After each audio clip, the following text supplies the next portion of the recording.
વિદ્યાર્થી મિત્રો, આજે આપણે સ્થાન વિરુદ્ધ સમયના આલેખ ઉપરથી પ્રવેગ ધન છે કે ઋણ છે એ નક્કી કરવાના. ત્યારબાદ વેગ વિરુદ્ધ સમયના આલેખ ઉપરથી પ્રવેગ ધન છે કે ઋણ નક્કી કરશું. ત્યારબાદ જેડબલ્યુ અને નીટ લેવલ સુધી આપણે અલગ અલગ પ્રકારના આલેખ આપણે આજે જોવાના છે. તો આજનો ખાસ લેક્ચર છે એ જેડબલ્યુ અને નીટ લેવલના ક્વેશ્ચનો આમાંથી આ પ્રકારના પૂછાશે. તો પહેલા આપણે સ્થાન વિરુદ્ધ સમયનો આલેખ જોઈએ. સ્થાન વિરુદ્ધ સમયના આલેખ પરથી પ્રવેગ ધન છે કે ઋણ નક્કી કરવું. બરાબર? ઓકે.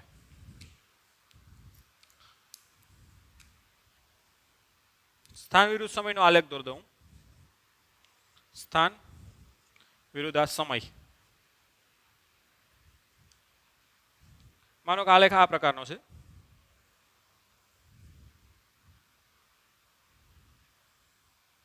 ઓકે. આલેખનો એક ભાગ જ છે, ધ્યાન આપજો. તો આમાં શું થાય છે? પ્રવેગ ધન છે કે ઋણ છે, કઈ રીતે નક્કી કરવું? તો અહીંયા તમે જોઈ શકો, અહીંયા આપણે ઢાળ દોરવાનું થાય સિમ્પલ. આ પોઈન્ટ આગળ ઢાળ દોરો, પછી આ પોઈન્ટ આગળ ઢાળ દોરો, પછી આ પોઈન્ટ આગળ ઢાળ દોરો. તો ઢાળમાં તમને ખબર છે એક્સ વિરુદ્ધ ટી ના આલેખનો ઢાળ શું આપે? એક્સ વિરુદ્ધ ટી ના આલેખનો ઢાળ શું આપે ભાઈ? એક્સ વિરુદ્ધ ટી ના આલેખનો ઢાળ વેગ આપે. શું આપે? વેગ. તો આ તમારો ઢાળ θ1 કહી દો, આ θ2, આ θ3. તો વેગ બરાબર શું થાય? tan θ. θ શું થાય છે? અહીંયા ઘટે છે જો, માટે વેગ તમારો શું થાય? ઘટે. એટલે અહીંયા વેગ v1 હોય, અહીંયા વેગ v2 હોય, તો કયો વેગ નાનો હોય? v2 નાનો હોય, v1 કેવો હોય? મોટો. θ ઘટે છે ને? θ શું થાય છે? ઘટે. એટલે વેગ ઘટે એટલે v1 વધારે હોય, કેમ કે θ વધારે છે. v2 કેવો હોય? નાનો. એટલે કે v1 ઇઝ ગ્રેટર ધેન શું છે? v2. એટલે પ્રવેગ બરાબર ખબર છે ને? v2 માઇનસ v1 ના છેદમાં શું આવે? t2 minus t1. તો કેવું આવશે? ઋણ આવશે. કેમ કે v2 નાનો છે, v1 કેવો છે? મોટો. એનો મતલબ કે જ્યારે x વિરુદ્ધ t નો આલેખ આ પ્રકારનો હોય ત્યારે વેગ શું થતો હોય? ઘટતો હોય. અને વેગ ઘટે તો શું થાય? વેગ ઘટે તો શું થાય? પ્રવેગ કેવો આવશે? ઋણ આવશે, કેમ કે v2 is greater than v1 છે. ઓકે. તો જ્યારે આલેખ આ પ્રકારનો હોય એટલે ઢાળ આપણે આવી રીતે ચડતા હોય, x વિરુદ્ધ t નો આલેખ છે, ધ્યાન આપજો, ત્યારે પ્રવેગ કેવો આવશે? ઋણ આવશે. ઓકે. આલેખ આ પ્રકારનો દોરું. સ્થાન વિરુદ્ધ સમય છે, ધ્યાન આપજો.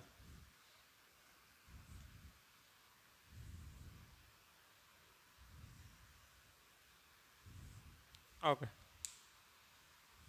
તો આમાં આપણે ઢાળ દોરીએ એટલે ખ્યાલ આવે.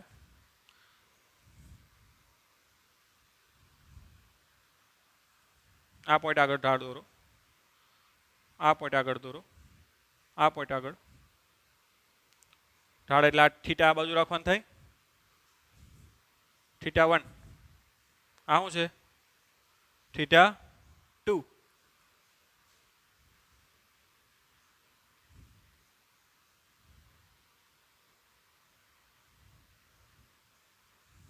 ઓકે.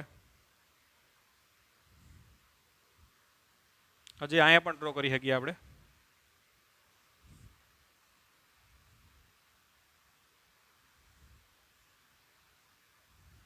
આ θ1, આ θ2.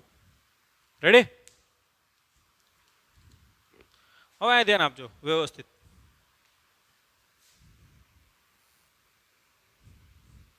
એમ બરાબર શું થાય? આ ભાગ માટે ચાલો, આ ભાગ માટે પહેલા આ ભાગનું કહી દઉં, પછી આ ભાગનું કહી દઉં.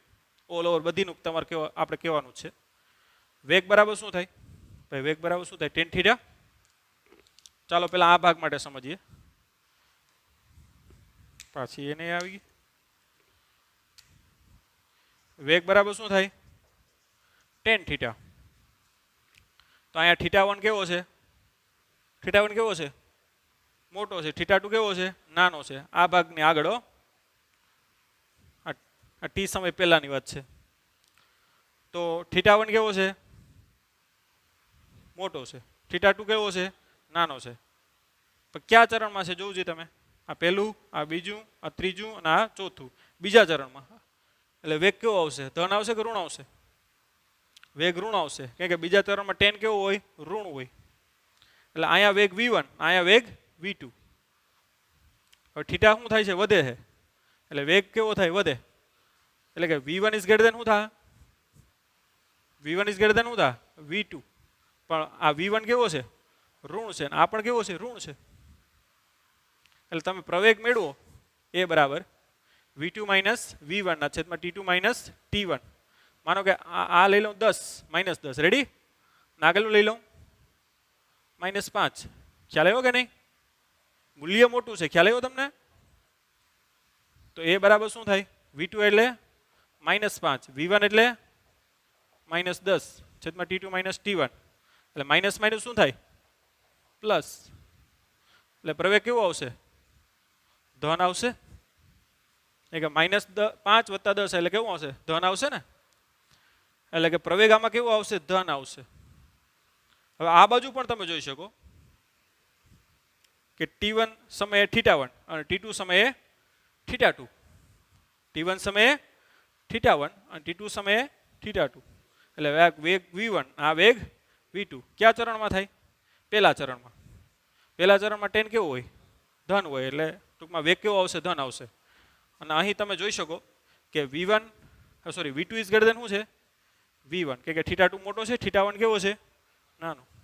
આ t સમય બાદની વાત કરીએ. તો આમાં પણ પ્રવેગ કેવો આવશે? ધન આવશે. કેમ કે v2 મોટું છે. એટલે કે જ્યારે તમે ઢાળ આવી રીતે ઉતરતા હોય ત્યારે પ્રવેગ કેવો આવશે તમારો? ધન. આ સમયગાળામાં પણ ધન આવે અને આ સમયગાળામાં પણ કેવો આવે? ધન આવે. એવી રીતે આમાં પણ સમજી શકો, નો ડાઉટ.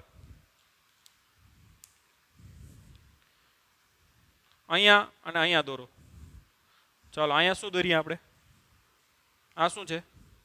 θ1 કહી દો.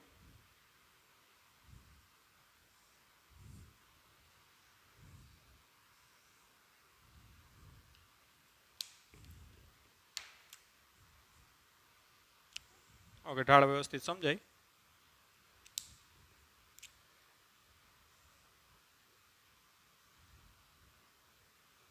ઢાળ આ બાજુ લેવો પડે ને. આ θ1 અને આ θ2. તો સામેની બાજુ Δx માં છેદમાં Δt આવે. એટલે અહીંયા વેગ v1 મળે, અહીંયા વેગ કેટલો મળે? v2. કયા ચરણમાં થાય? પેલું. આ બીજા ચરણમાં થાય. બીજા ચરણમાં tan કેવો હોય? ઋણ હોય ને. એટલે આ વેગ કેવો મળશે? ઋણ. એટલે v2 મોટો છે. જોઉં તમે માનાંકમાં v2 is greater than માનાંકમાં v1. કેમ કે θ2 ઇઝ ગ્રેટર દેન શું છે? θ1 છે. θ2 ઇઝ ગ્રેટર દેન θ1. માટે v2 કેવો આવશે? મોટો આવશે. v1 કેવો આવશે? નાનો આવશે. પણ કેવો આવશે? ઋણ આવશે. શા માટે? એ કે કેટલા ચરણમાં છે? બીજા ચરણમાં. સપોઝ કે આ -10 કહી દઉં. તો આ કેટલું? સપોઝ આ -5 કહી દઉં. રેડી? v2 કેટલું? -10. શા માટે? કે બીજા ચરણમાં છે ને. તો પ્રવેગ મેળવો તો કેટલું આવશે? v2 માઇનસ છેદમાં t2 માઇનસ t1. v2 કેટલું આવ્યું? -5 છેદમાં t2 માઇનસ t1. એટલે -10 + 5 થાય ને છેદમાં t2 માઇનસ t1. -10 + 5 એટલે કેવું આવશે? પ્રવેગ ઋણ આવશે. ખ્યાલ આવ્યો તમને? તો આ સમયગાળામાં પણ પ્રવેગ ઋણ આવ્યો હતો અને આ સમયગાળામાં પ્રવેગ કેવો આવે? આ બાજુ પણ ઋણ. એટલે ઢાળ તમે આવી રીતે ચડતા હોય ત્યારે પ્રવેગ કેવો આવશે? ઋણ. આ બાજુ પણ અને આ બાજુ પણ. ગમે ત્યાં લ્યો પ્રવેગ ઋણ જ આવશે. અને ઢાળ આવી રીતે ઉતરતા હોય ત્યારે અહીંયા લ્યો, અહીંયા લ્યો, અહીંયા લ્યો, કોઈ પણ સમયગાળામાં લ્યો અહીંયા, તો એનો પ્રવેગ કેવો આવશે? ધન જ આવશે. બરાબર? બુકમાં આ રીતની ક્લિયર અન્ડરસ્ટેન્ડિંગ તમારી છે નહીં, પણ આ રીતે એને વ્યવસ્થિત રીતે સમજી શકાય. કારણ કે ઓલરેડી આપણે આ કોન્સેપ્ટ છે આગળના JEE નીટના લેક્ચરમાં ભણી જ ગયા છે કે કઈ રીતે ઢાળ દોરવું, આ છે તે છે. બરાબર? અને x વિરુદ્ધ t ના આલેખ ઉપરથી વેગના આપણે ધન ઋણ નક્કી કર્યું ત્યારે પણ આનો બહોળા પ્રમાણમાં આપણે ઉપયોગ કરેલો છે. તો ઓલરેડી આપણી પાસે પ્રેક્ટિસ છે, તો આરામથી એને સમજી શકાય JEE અને નીટ લેવલે. ઓકે, આ લખી લ્યો. હજી આગળ આપણે આલેખ દોરીએ. સ્થાન વિરુદ્ધ સમયનો આલેખ આ પ્રકારનો હોય. આ સ્થાન, આ વિરુદ્ધ આ સમય. આલેખ આ રીતનો છે સુરેખ. આપણે ખબર સુરેખ આલેખ હોય તો વેગ કેવો હોય? અચળ હોય. વેગ અચળ હોય તો પ્રવેગ કેવો આવશે? શૂન્ય. એટલે જ્યારે પણ x વિરુદ્ધ t નો આલેખ કેવો હોય? સુરેખ હોય, ત્યારે એનો વેગ કેવો આવશે? અચળ આવશે. એટલે પ્રવેગ કેવો થાય? શૂન્ય. કેમ કે વેગ અચળ તો v2 માઇનસ v1 છેદમાં t2 માઇનસ t1 કરો. વેગ અચળ હોય એટલે સપોઝ કે 10 હોય તો 10 માઇનસ 10 છેદમાં t2 માઇનસ t1, તો પ્રવેગ કેવો આવશે? આ રીતે 0. અને તમે ઢાળની રીતે પણ કહી શકો કે ભાઈ આ રેખા છે એ સુરેખ છે, એટલે એનો ઢાળ કેવો થાય? બધા બિંદુ આગળ એક સરખો જ થાય. એટલે અહીંયા ઢાળ દોરો, અહીંયા બધાનો ઢાળ એક જ થાય ને, એટલે ઢાળ કેવો છે? અચળ છે. એટલે વેગ કેવો આવે? અચળ આવે. એટલે પ્રવેગ કેવો થશે? શૂન્ય થશે. તો આ રીતે 3 આલેખ, બરાબર. જ્યારે ઢાળ ચડતા હોય, બુકમાં તો ડાયરેક્ટ તમને એટલું જ કહી દઉં કે ભાઈ ઢાળ ચડતા હોય ત્યારે પ્રવેગ કેવો હોય? તો કે ઋણ હોય. ઢાળ ઉતરતા હોય ત્યારે પ્રવેગ કેવો હોય? તો કે ધન હોય. અને આ રીતે સુરેખ હોય તો પ્રવેગ કેવો હોય? તો કે શૂન્ય હોય. તો આ તો વસ્તુ ખાલી 2 મિનિટમાં થઈ જાય આપણે કરવી હોત તો, પણ એની કોઈ ક્લિયર અન્ડરસ્ટેન્ડિંગ છે નહીં. અને આ વસ્તુ છે એ તમને JEE અને નીટમાં તમને આ વસ્તુ ક્યારેય પણ તમને માર્ક ના લઈ આવે. તો આ કેવી રીતે ઋણ થાય, ધન થાય, શૂન્ય થાય, એની પ્યોર સેન્સ ઉપર તમને શું હોવી જોઈએ? અન્ડરસ્ટેન્ડિંગ હોવી જોઈએ. બાકી તમે કહી દો કે ઢાળ ચડતા હોય ત્યાં ઋણ હોય, ઢાળ ઉતરતા હોય ત્યાં ધન હોય, તો આનાથી કંઈ થવાનું છે નહીં. એ તો મારે તમને કેવું હોત તો આ થઈ ગયું, 1 મિનિટમાં પણ ટાઈમ ન લાગે.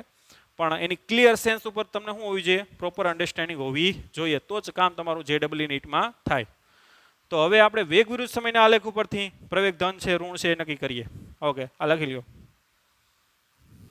હવે આપણે અચળ પ્રવેગ માટે, અચળ પ્રવેગ એટલે કે પ્રવેગ કેવો હશે? અચળ. તો વેગ વિરુદ્ધ સમયનો આલેખ કેવો આવશે? સુરેખ આવે. ખ્યાલ છે એ તો કે વેગ વિરુદ્ધ સમયનો આલેખ સુરેખ હોય તો પ્રવેગ કેવો હોય? અચળ હોય.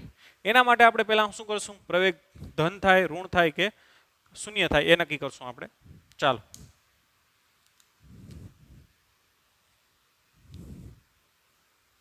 દોરીએ ભેગું ખ્યાલ આવી જશે હવે, કેમ કે આપણે લોટ ઓફ પ્રેક્ટિસ કરી છે. આ વેગ વિરુદ્ધ શું છે? આ સમય. માનો કે આલેખ આ રીતના છે તો ડાયરેક્ટ હવે ખબર પડી જાય. થીટા દોરો, ઢાળ દોરો, તો ઢાળ શું આપે? ઢાળ શું આપે? પ્રવેગ આપે ને. વેગ વિરુદ્ધ સમયના આલેખનો ઢાળ શું આપે? પ્રવેગ. તો આ ઢાળ કેવો થાય? પેલા ચરણમાં છે ને, પ્રવેગ બરાબર શું થાય? tan થીટા થાય ને. હા, તો પ્રવેગ કેવો થશે? ધન થાય. કેમ કે થીટા ધન છે, પેલા ચરણમાં tan ધન હોય એટલે પ્રવેગ કેવો આવશે? ધન. બીજી રીતે પણ નક્કી કરી શકાય. આ t1 સમયે વેગ શું મળે? v1. અને આ t2 સમયે વેગ શું મળે તમને? v2. તો v2 મોટો છે કે v1? v2 મોટો થાય ને. પ્રવેગ બરાબર શું થાય? v2 માઇનસ v1 ના છેદમાં t2 માઇનસ t1. એટલે v2 ઇઝ ગ્રેટર દેન શું છે? અહીંયા v1 છે, માટે પ્રવેગ કેવો આવશે? ધન. આ બે રીતે નક્કી કરી શકો, ઢાળની રીતે અને સિમ્પલ. બરાબર, બે સિમ્પલ જ છે. આ રીતનો હોય. જેના તો પ્રવેગ અચળ છે, કેમ કે સુરેખ છે ને. પ્રવેગ કેવો છે આમાં? ધન છે કે ઋણ છે? ભાઈ પ્રવેગ ધન છે કે ઋણ? તો થીટા અહીંયા રાખું કે થીટા અહીંયા રાખું? અહીંયા રાખો તો સામેની બાજુ શું થાય? સમય આવે. એટલે થીટા અહીંયા રાખવું પડે ને, તો સામેની બાજુ શું આવે? ડેલ્ટા વી છેદમાં ડેલ્ટા ટી. તો આ થીટા થાય. થીટા કેટલામાં ચરણમાં છે? પહેલું. આ બીજું ચરણ છે ને. બીજા ચરણમાં tan કેવો હોય? પ્રવેગ બરાબર શું થાય? એ બરાબર tan થીટા. બીજા ચરણમાં tan ઋણ હોય એટલે પ્રવેગ કેવો આવશે? ઋણ આવશે. બરાબર. અને આ રીતે પણ નક્કી કરી શકો કે t1 સમયે તમારો વેગ શું મળે? આ v1. અને t2 સમયે વેગ શું મળે? v2. પ્રવેગ બરાબર v2 માઇનસ v1 ના છેદમાં t2 માઇનસ t1. કોણ મોટું છે? v1 મોટો છે. v2 કેવો છે? નાનો. એટલે કે v1 is greater than v2, માટે પ્રવેગ કેવો આવશે? ઋણ. આ બે રીતે નક્કી કરી શકો. બરાબર, પ્રવેગ ધન છે કે ઋણ છે, ધન ઋણ કે શૂન્ય તે નક્કી કરવું. શૂન્ય ક્યારે થાય? શૂન્ય ક્યારે થાય? તો કે વેગ અચળ હોય. વેગ કેવો હોય? અચળ. t1 સમય પણ વેગ v1, t2 સમય પણ વેગ v. તો વેગ વિરુદ્ધ સમયનો આલેખ આ રીતનો હોય તો પ્રવેગ કેવો હોય? શૂન્ય. કારણ કે ઢાળાનો કેટલો થાય? શૂન્ય થાય. માટે પ્રવેગ પણ કેવો થશે? કારણ કે થીટા 0 થાય ને, tan 0 કેટલું થાય? 0. તો પ્રવેગ કેવો થાય? 0. ઓકે, હજી પણ આપણે આલેખ દોરીએ. આ ત્રણેય દોર કરી લ્યો પહેલા.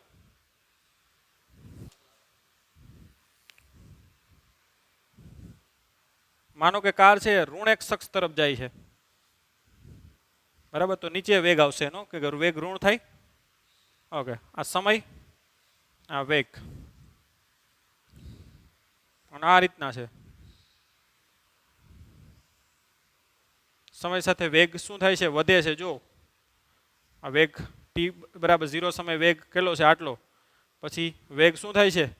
વધે છે. ભલે વેગ ઋણ છે પણ વેગ શું થાય? વધે છે ને. વેગ શું થાય છે? વધે છે. ઓકે, તો પ્રવેગ કેવો આવશે એ પણ આપણે નોટ કરીએ.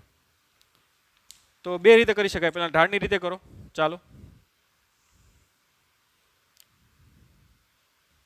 આ થીટા થાય ને, સામાન્ય બાજુ ડેલ્ટા વી, પાછળની બાજુ ડેલ્ટા ટી. એટલે પ્રવેગ બરાબર શું થાય? tan theta. કેટલામું ચરણ થયા? પહેલું. આ બીજું ચરણ થાય. બીજા ચરણમાં tan કેવો હોય? ઋણ. માટે પ્રવેગ કેવો આવશે? ઋણ આવશે. બીજું ચરણ. બીજી રીતે પણ નક્કી કરી શકાય. બા જો વેગમાં વધારો થાય છે પણ પ્રવેગ કેવો છે? ઋણ છે. કારણ કે વેગમાં વધારો કઈ તરફ થાય? ઋણ x અક્ષ તરફ થાય ને. જ્યારે વેગમાં વધારો થતો હોય ત્યારે વેગ અને પ્રવેગ કેવા દિશામાં હોય? એક જ દિશામાં હોય. તો વેગ પણ ઋણ છે અને પ્રવેગ પણ ઋણ. એનો મતલબ કે વેગમાં શું થાય? વધારો. એટલે પ્રવેગની ઉપરથી નક્કી ન થાય. પ્રવેગ ધન હોય એનો વેગમાં વધારો થાય, પ્રવેગ ઋણ હોય અને વેગમાં ઘટાડો થાય, એ વસ્તુ ખોટી છે. ખ્યાલ આવ્યો તમને? પ્રવેગ ધન હોય તો વેગમાં વધારો થતો હોય, પ્રવેગ ઋણ હોય તો વેગમાં ઘટાડો થતો હોય. આ વિધાન કેવું છે? રોંગ છે. આપણે આગળના લેક્ચરમાં જોઈ ગયા હતા ઓલરેડી કે જ્યારે વેગમાં વધારો થતો હોય ત્યારે વેગ અને પ્રવેગ કેવી દિશામાં હોય? એક જ દિશામાં. જ્યારે વેગમાં ઘટાડો થતો હોય ત્યારે વેગ અને પ્રવેગ વિરુદ્ધ દિશામાં હોય. આ વેગ પણ ઋણ દિશામાં છે અને પ્રવેગ પણ ઋણ. એનો મતલબ કે વેગમાં શું થાય? વધારો થાય. અને આલેખમાં પણ જોઈ શકો વેગમાં શું થાય? વધારો થાય છે. ઓકે, બીજી રીતે પણ મળે. આ t1 સમય શું મળે તમને? t1 સમય શું મળે? v1. t2 સમય શું મળે? v2. આ માઇનસ છે ને, માનો કે આ -5 છે અને આગળનું છે -10. તો પ્રવેગ બરાબર શું થાય? v2 એટલે કે -10 માઇનસ v1 એટલે કે -5 છેદમાં t2 માઇનસ t1 એટલે -10 + 5 છેદમાં t2 માઇનસ t1. -10 મોટું છે ને એટલે પ્રવેગ કેવો આવશે? ઋણ આવશે. બરાબર, જે બે રીતે તમે આ રીતે નક્કી કરી શકો આરામથી. ઓકે, આ ટોટલી આ રીતે અન્ડરસ્ટેન્ડિંગ જોઈએ. બાકી એમને ડ્રો કરી દો ને આ પ્રવેગ ધન છે ઋણ છે બુકમાં આટલું જ છે, બાકી કોઈ ક્લિયર અન્ડરસ્ટેન્ડિંગ નથી. પણ આ રીતે તમારે કરવું પડે.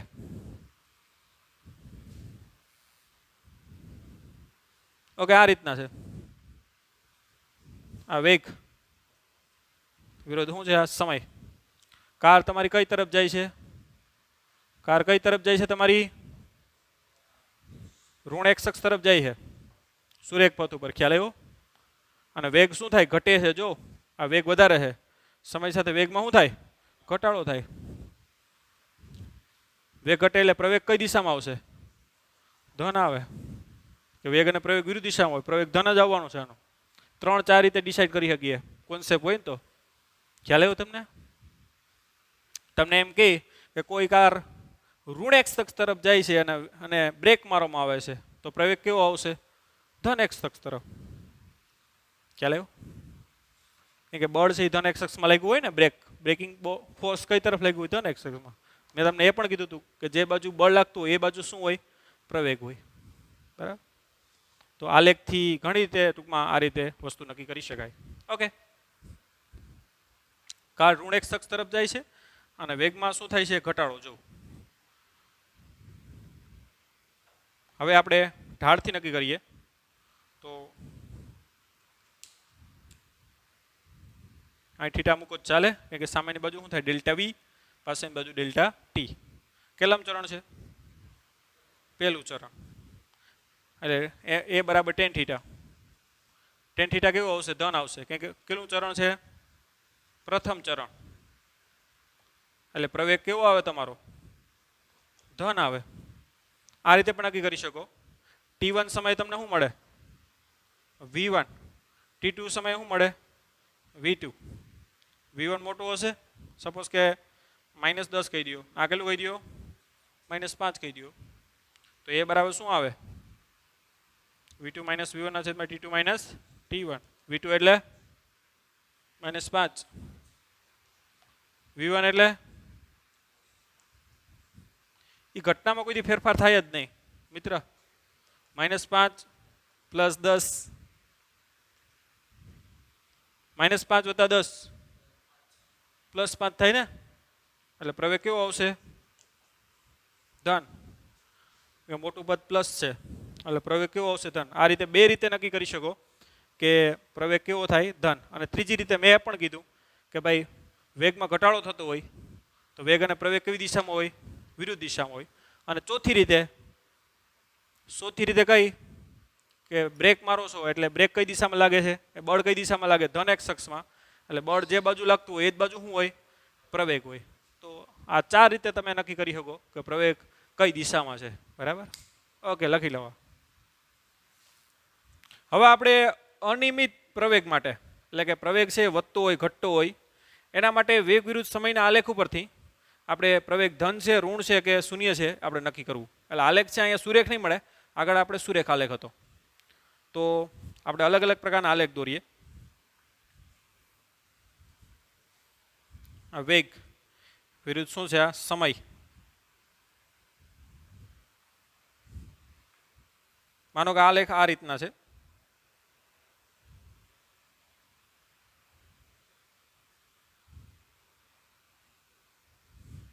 તો આપણે ખબર છે કે વેગ વિરુદ્ધ સમયના આલેખમાં કોઈ બિંદુએ તમે ઢાળ દોરો તો તમને શું આપે પ્રવેગ આપે. તો આપણે ઢાળ દોરી દઈએ અહીંયા 3 ઢાળ દોરીએ અલગ અલગ.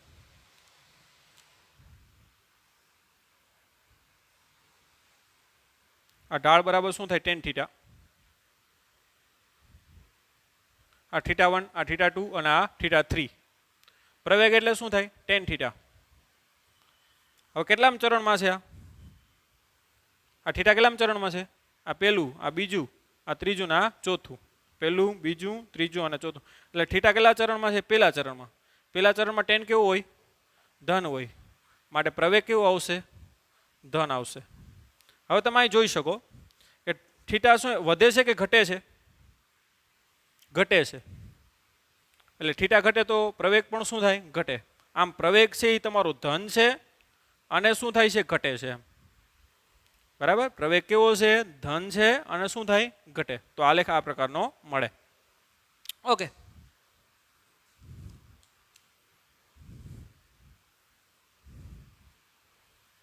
માનો કે આલેખ આ રીતનો છે વેગ વિરુદ્ધ સમય.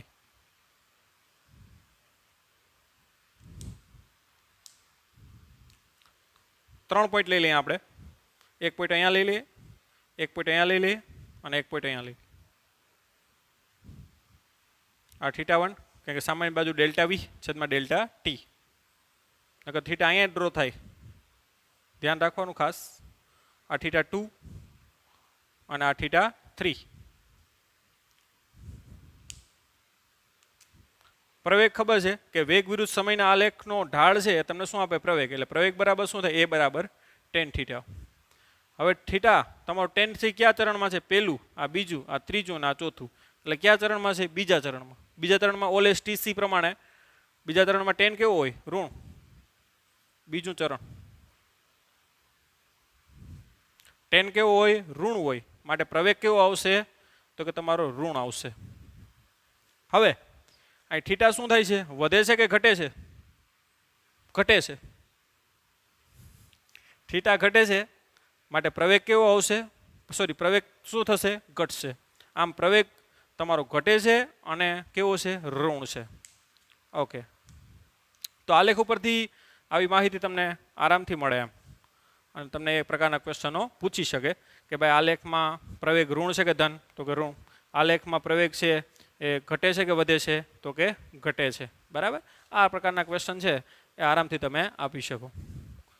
ઓકે, થર્ડ ટાઈપનો આલેખ જોઈએ આપણે, વેગ વિરુદ્ધ સમય. ચાલો આલેખ આ રીતે છે. ઓકે, તો 3 પોઈન્ટ આગળ તમે ઢાળ દોરો.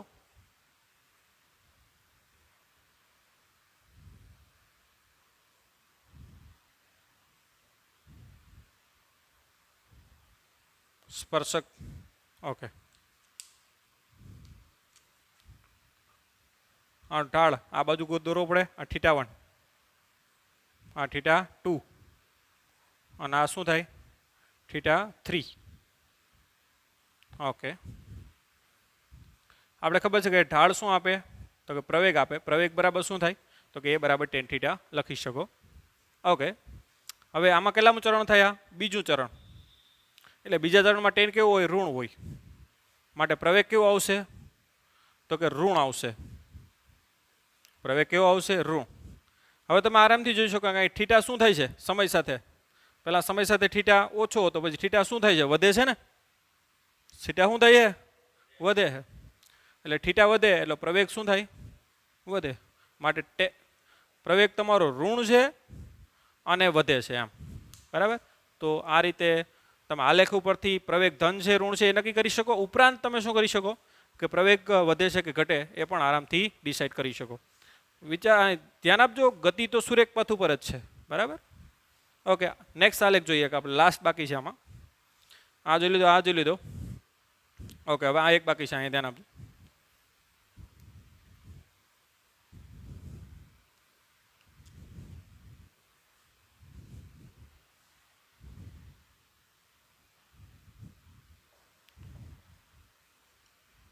સમય 3 પોઈન્ટ લઈ લ્યો.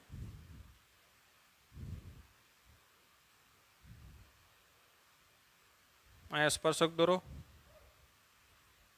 અહીંયા સ્પર્શક દોરો, અને અહીંયા દોરો.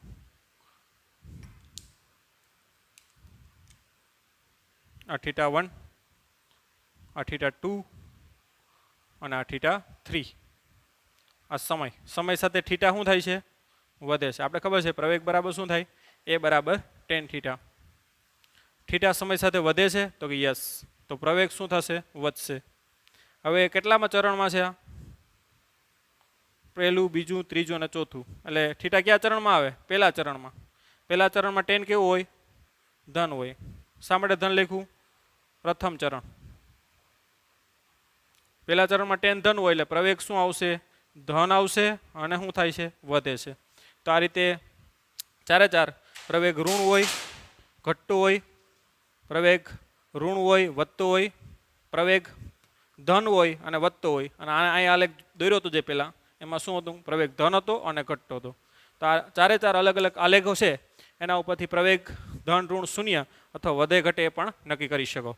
તો આ રીતના અલગ અલગ ક્વેશ્ચનો JEE અને નીટમાં પૂછાતા હોય. તો આજના લેક્ચરમાં આપણે અહીંયા સુધી રાખીએ. નેક્સ્ટ લેક્ચરમાં આપણે JEE નીટના અલગ લેક્ચરથી આગળ વધશું. ઓકે, ત્યાં સુધી bye bye, take care, have a nice day.